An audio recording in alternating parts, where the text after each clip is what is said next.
Chapitre 50. La harangue que fit Gargantua aux vaincus.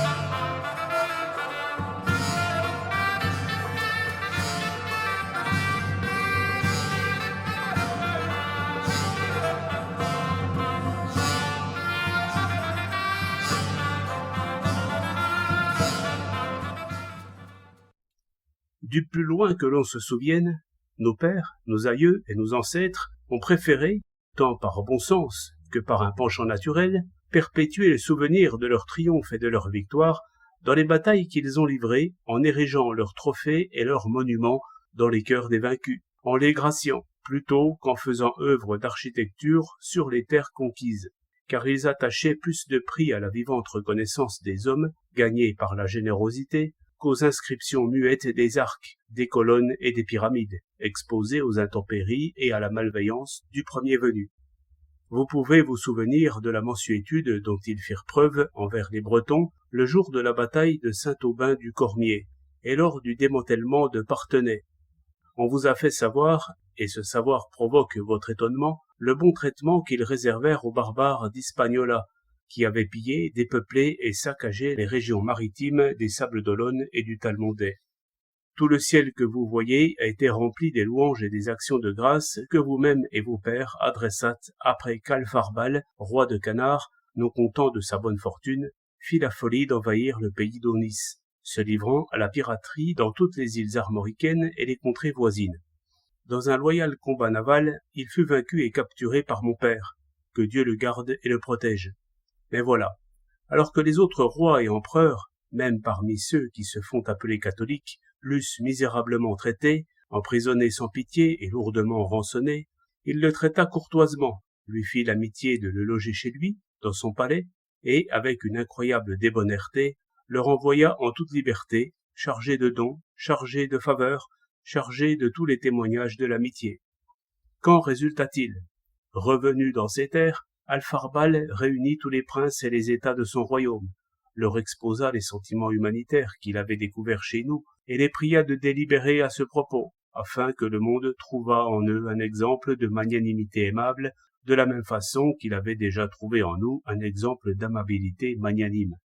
Ils décrétèrent alors d'un commun accord que leurs terres, leurs domaines et leurs royaumes seraient remis à notre entière disposition. Alfarbal en personne revint aussitôt avec 9038 grands navires marchands transportant les trésors, non seulement de sa maison et de la famille royale, mais de presque tout le pays. Car, alors qu'ils s'embarquaient pour faire voile ouest-nord-est, tous en foule jetaient dans le navire or, argent, bagues, joyaux, épices, baumes aromatiques et parfums, perroquets, pélicans, guenons, civettes, genettes, porc-épics. Et il n'y avait fils de bonne famille qui n'y jetât ce qu'il y avait de plus rare. Quand il fut arrivé à destination, il voulait baiser les pieds de mon père. La chose fut jugée déshonorante et ne fut pas tolérée, mais il fut embrassé chaleureusement. Il offrit ses présents qu'on n'accepta pas car ils étaient excessifs. Il se livra comme esclave et serf de plein gré avec toute sa descendance. On n'y consentit pas, car cela apparut comme une injustice. Il céda, sur décision de ses États, ses terres et son royaume, offrant l'acte de transaction et de passation, signé, scellé et ratifié par tous ceux qui avaient autorité pour le faire. On opposa un refus absolu, et les contrats furent jetés au feu. Le résultat, ce fut que mon père, apitoyé, se mit à se lamenter et à pleurer abondamment en se rendant compte de la bonne volonté et de l'humilité des Canariens. Il minimisait par d'exquises paroles et des propos pleins de courtoisie l'attitude magnanime qu'il avait eue, disant qu'il ne leur avait rien fait qui valût un bouton, et que, s'il leur avait témoigné un peu de générosité, c'est qu'il se devait de le faire. Mais Alfarbal n'en magnifiait que davantage sa conduite. Qu'en advint-il? Alors que pour sa rançon, excepté en dernier recours, nous eussions pu tyranniquement exiger 20 fois 100 000 écus et garder comme otages les aînés de ses enfants, ils se sont constitués perpétuels tributaires et se sont obligés à nous verser chaque année 2 millions d'or pur à 84 carats. La première année, ils nous furent payés ici même. La deuxième, ils versèrent de leur propre chef 2 300 000 écus, la troisième 2 600 000, la quatrième 3 millions, et ils augmentent toujours de la sorte, de leur plein gré, si bien que nous serons contraints de leur intimer de ne plus rien nous donner. C'est la nature même de la générosité. Le temps qui ronge et amoindrit toute chose augmente et accroît les bienfaits, car une bonne action, accomplie libéralement au profit d'un homme de bon sens, fructifie continuellement grâce à la noblesse de la pensée et de sa gratitude. Ne voulant donc aucunement dégénérer de la bénignité héritée de mes parents, à présent je vous pardonne et vous délivre. Je vous laisse aller franc et libre, comme avant. De plus, en franchissant les portes, chacun d'entre vous sera payé pour 3 mois, afin que vous puissiez rentrer dans vos foyers au sein de vos familles. 600 hommes d'armes et 8000 fantassins vous conduiront en sûreté, sous le commandement de mon écuyer Alexandre, pour éviter que vous ne soyez malmenés par les paysans. Que Dieu soit avec vous.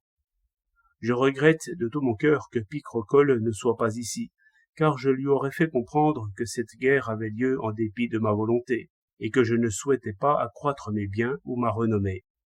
Mais puisqu'il a disparu et qu'on ne sait où ni comment il s'est évanoui, je tiens à ce que son royaume revienne intégralement à son fils. Comme celui-ci est d'un âge trop tendre, il n'a pas encore 5 ans révolus, il sera dirigé et formé par les anciens princes et les gens de science du royaume. Et, puisqu'un royaume ainsi décapité serait facilement conduit à la ruine si l'on ne réfrénait la convoitise et la cupidité de ses administrateurs, j'ordonne et veux que Ponocratès soit intendant de tous les gouverneurs, qu'il ait l'autorité nécessaire pour cela, et qu'il veille sur l'enfant tant qu'il ne le jugera pas capable de gouverner et de régner par lui-même. Je considère que ce penchant trop veule et mou, qu'est la faiblesse de pardonner aux méchantes gens, leur offre l'occasion de plus facilement commettre de nouveaux méfaits, à cause de cette néfaste assurance de l'impunité. Je considère que Moïse, l'homme le plus doux qui fut sur terre en son temps, punissait sévèrement ceux qui se mutinaient et entraient en sédition au sein du peuple d'Israël. Je considère Jules César, empereur si débonnaire, que, au dire de Cicéron, avoir le pouvoir de toujours sauver tout un chacun et de lui pardonner était à ses yeux le degré souverain de la réussite, et qu'avoir la volonté de le faire était son plus grand mérite. Malgré tout, dans certains cas, malgré ses maximes, il punit impitoyablement les fauteurs de rébellion. À ces exemples, je veux qu'avant de partir, vous me livriez, premièrement, ce beau Marquet qui était la source et la cause initiale de cette guerre par la faute de son outrecuidance, deuxièmement, ses compagnons foissiers qui ont négligé de calmer sa tête folle au moment voulu, et enfin tous les conseillers, les capitaines, les officiers et les familiers de Picrocole qui l'auraient encouragé ou glorifié, ou lui auraient conseillé de sortir de ses frontières pour nous tourmenter ainsi.